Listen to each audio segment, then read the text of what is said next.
He's a Here we pro. go. Nuggets and Thunder up in OKC. SGA, of course it's SGA. A 129-126 win. He had 35, career high, 15 assists, 9 rebounds, 0. Very, very clean game. Turnovers. Jalen Williams with 29, 7 of 11 on threes, 12 rebounds. Jokic finishes with 32, 14, and 13.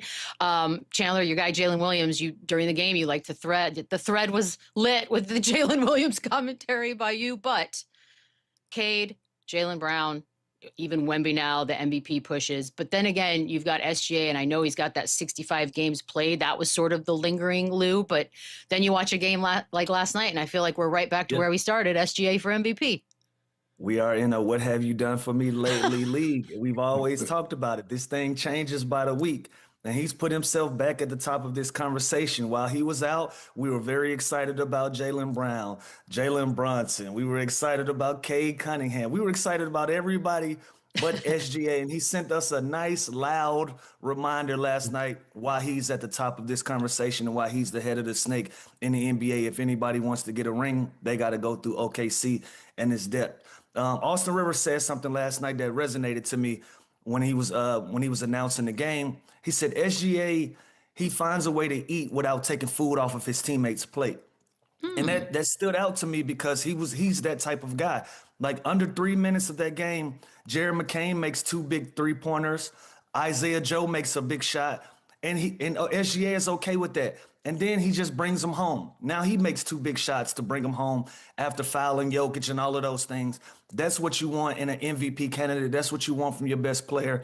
And SGA is nothing shy of it. When he put the 2 up at the end, I wasn't sure whether that was him saying bye to them, saying peace out, or saying I'm 2-time MVP, or just saying I'm number 2, I'm the guy. I don't know what it means. I know it's going to be a meme sooner or later, but it was great to see this last night from SGA. Yeah, which I need to find out what the celebration, all that was, Lou. If we can get on that, I need some information here. But yeah, I need answers too, because I'm not sure what kind of gun that was. I don't know if it was a rocket or what. I don't know. He was just. It's like last night I'm watching this dude play, and I completely forgot about the 9 games he just missed. Right, like I just completely. That's just a memory now, and it's just like, oh, now I'm just watching, the MVP and the best player on the best team all season long, and he just constantly reminds you of how good he is. And this guy was like, he was getting double teamed and triple teamed. They were shutting off gaps. They were running guys at him at half court, and he would just simply beat the double team. He would go before it would get there. He would just drive middle and force a third guy to come help, and it was just truly. This meant more to him last night, too. I love this little budding rivalry here. There was a lot of juice here. These are 2 really, really good teams that clearly now have developing some physicality and some history here. And these might just be the 2, teams left in the finals in the Western Conference here. So it is awesome to see the level of play kind of rise when these 2 teams meet. And man, SGA again, talk about MVP. It's hard. He's been the most consistent player. He's been the best player on the deepest, best team all season long. So I found myself hoping he doesn't miss a game for the rest of the season, because he deserves to be the MVP this year, just after his whole landscape of work, what he's done. And I'm sure we'll get to the other guys on the team, because they are absolutely loaded. And I'm obsessed with about 4 or 5 other guys that come off the bench for this team. It's ridiculous. But SGA is nuts, man. He reminded us last night why he's the MVP, and who cares that I missed that 9-game stretch, because I'm back and I'm not missing another game. Made us feel foolish. I think you hit it on the head, Chandler. It's that word consistent. This is one of the most consistent superstars we've seen in this league in, I would say, in a long time. You know what to expect from this guy every single night. It's like clockwork. It's almost like he's going through the motions every single night. You see the same thing on a consistent basis, and that's just hard to ignore. On top of that, this team is full of so much depth. You see guys like Jared McCain, a fresh addition to this team, and he's already playing down the stretch, quality minutes, hitting big shots, making big plays for this team. It's obvious he's the best player on the best team. It's obvious he's one of the top names when it comes to this MVP race, and this is no knock to the Cade Cunninghams and the Jaylen Browns of the world, but the difference is so much more talent with this OKC squad, and he's number 2 in scoring on the best team in the NBA. So it's hard to ignore that, regardless if he misses 9 games, 10 games, or not. He's coming back like he never missed a game, and that's a compliment to the consistency of his of his game. So I think his nickname should just be Mr. Consistent. I mean, that's the best way of describing this kid and his game. So I'm a huge fan, and I think he's going to continue to prove. And obviously, with last night's performance against a top team like the Nuggets, they're now 3-0 against them on the season. I think they're making a clear cut separation as far as who's the best team in the West, and I don't think it's close. I was thinking about this MVP thing last night too, and I'm like, so the only thing we can knock SGA for is that his team is really good. Like the only negative thing I can find is that Sam Presti is just a monster and finds these guys that has given him the best supporting cast in the NBA. So that's also not necessarily fair. So it depends on how the voting goes in. I was watching Detroit. I think they were playing Brooklyn, and they were without Cade Cunningham, and they lost. If I'm the Pistons, I can't promote that for why he should be MVP because my team is that bad without him. So I've never seen 2 different scenarios that are so different of a team that's still good with him, but we're going to knock him because of the depth. But then on the flip side of Cade Cunningham, their team is not very good without him, but you can't promote that being that team. You know what I mean? So I found myself really confused last night. Like, we're going to knock this dude because his team is so deep. That's not fair either.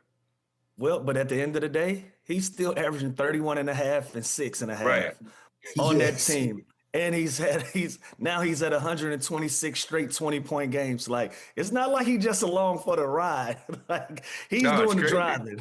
He's by the way, this is all of it. It's almost that's the more fundamental problem, Chandler.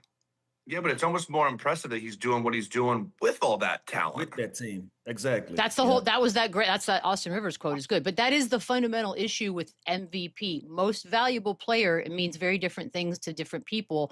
It's not best player in the league. I think that's a different thing. And maybe that's a no-brainer. You say SGA, I don't know. But it's to me, I find it fascinating because Cade Cunningham not being there. No matter how we word it up. No matter what. But if you take him off, his team still wins. So is he the most valuable to his team? That's the only knock is that their team is still so, because unreal. They're still a really good team, but are they a championship team? They can be a good team, but are we having this conversation but the thing is, it's a regular season award. But it's a regular season award. Agreed. I mean, they got to either rename it or. But even with that, you can't ignore the numbers. Like the numbers support everything we're saying. So it's like no matter how much talent is behind him, it's not. This isn't a guy averaging 20 a game. Like if that was the case, then it's a real argument. This guy is second in scoring in the entire NBA. So like no matter what the argument is, he performs on a consistent basis, and the numbers also back it up. So it's not really much of an argument. What's a word past consistent? 126 straight 20s. I don't think people realize on the outside looking in. It's crazy. That's more difficult than averaging 31. So what's a better word for consistent than consistent? Someone said last night, when you're breaking a record and the dude's picture is in black and white, you're doing something crazy. Like you're doing something nuts. If the guy you're passing's picture is in black and white, what in the world have you done? By the way, just think of 120. So like a season and a half straight, every single game. So and by the way, I don't. It's how the do you same put that guy in perspective? They have the most like 20-point wins going back to last year too. This dude doesn't even play the fourth quarter half of the games. Like it's ridiculous how efficient he's doing it and the time in which he's doing it. It truly is unbelievable. And he sees every coverage. As deep, as good as they are, as talented as the Thunder are, he is the whole focal point of the scouting report. And you could see last night they were struggling to double team this guy. I saw 2 and 3 grown men struggling to double team one guy with the ball in his hands. It was ridiculous. It's all the way. It's impressive all the way across the board. Like we're talking about how much he scores. Look at how patient he is with his teammates. Like he allows other guys to do their thing in key moments of the games, and he still manages to finish and close out games and find spots and spurts where he can put points on the board. That speaks to his efficiency on the offensive end of the floor. As for a guy that shoots so many mid-range jumpers and a jump shooter, like any coach would have told you, a step aside three-pointer for game is probably a bad shot for game, except for him. Except for him. Like that's the most important impressive part to me. Him still being able to go out and get 15 assists last night in a game like it was. Yeah. So they play the Celtics on Thursday, by the way. If he's going to break Wilt's record, that's what he's got to look forward to. He did have some. I don't know that we get SGA quotes every single day, so we're playing him. Here he is. You know, you're gonna take a step back three, or just when you're out when you're. Yeah, and I had no clue what I was gonna do. I have answers to the test, but like I got to see the questions first. So once I seen he was on my left and I was going right, I think it was Christian Braun that was in the gap. So I knew I probably was like, if I drove to shoot a midi, it's probably gonna be a contested with two guys. So I tried to separate from the three and get a good, comfortable shot, and then went down. It's like he came from the future to talk to us. That is badass. Terrifying. If I'm another coach that's coming up to play him, that this man's telling you, I got the answers. So whatever bullshit scout report you got, I'm gonna figure it out. Oh no, but he had too many answers to that question. Dang, that was like a quote, Boogie. That was a hell of a quote, man. And as you know, if I'm everybody else in the league and I'm hearing this guy talk like this, it's sending fear throughout I mean, I'm not looking forward to facing this guy at any point in the season, especially the playoffs. Like to be that confident facing a double team the entire night and just to break down that play so nonchalant and just, yeah, you know, I got the answers to the test and I finished with a, you know, side step back three. And, you know, it was basically nothing. Like that's really impressive. And I'm like I said, if I'm anybody else in the Western Conference, I don't want to see this guy at any point in the season. Like that's a hell of a quote, man. You know what I want to do, Boogie? I want to sit it. next to him on test day and just copy off his. Of course you do, Chandler. CP, you still might get it wrong, my brother. I just want to copy off his answers. That's what I want to do. I want to sit next to him during SATs because he's got all the answers. Classic Chandler, by the way. Classic Chandler. Just give a little peek. I don't think I could dissect the play like that in the moments. The way it's happening in the moment, I don't think I can dissect anything the way he just broke it down as easily as he just made it seem. Like that shows the level. Like he's elite in what he does. Yeah. Like I'm blown away. That's crazy to hear. That's really crazy to hear. And by the way, and he looks cool doing it. Like the whole vibe is just very. It's too cool. Like it's too cool. It's crazy. I'm just thinking, what assistant coach on the Celtics has the scout coming up, and he's just like, damn. Now what do I do? He just told me I got nothing for him. Now, you still try though. Try your hardest. Hey, look, the Spurs beaten them multiple times. There is a way. There's a way. So just got to figure it out. But Spurs Thunder Western Conference Finals is going to be classic. Dwayne Wade had an interesting take on the Thunder and the organization as a whole. He said that Russell Westbrook remains the greatest Thunder player of all time simply because of the triple-double 3 times. He averaged it, which I thought was an interesting thing when you consider that SGA is SGA. He's got 1 MVP award already, probably maybe going to get his second pretty soon. And he brought a championship to the town, Boogie. Like, I don't know how I feel about this one.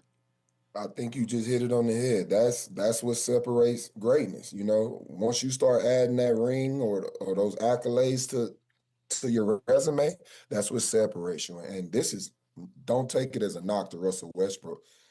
Up until last season, when Shea had basically one of the greatest seasons we've ever seen from a player, I would agree with Dwayne Wade. But after that championship run, I think Shea, I think he put himself in the elite category. And like I said, this is no knock to Russ. This is no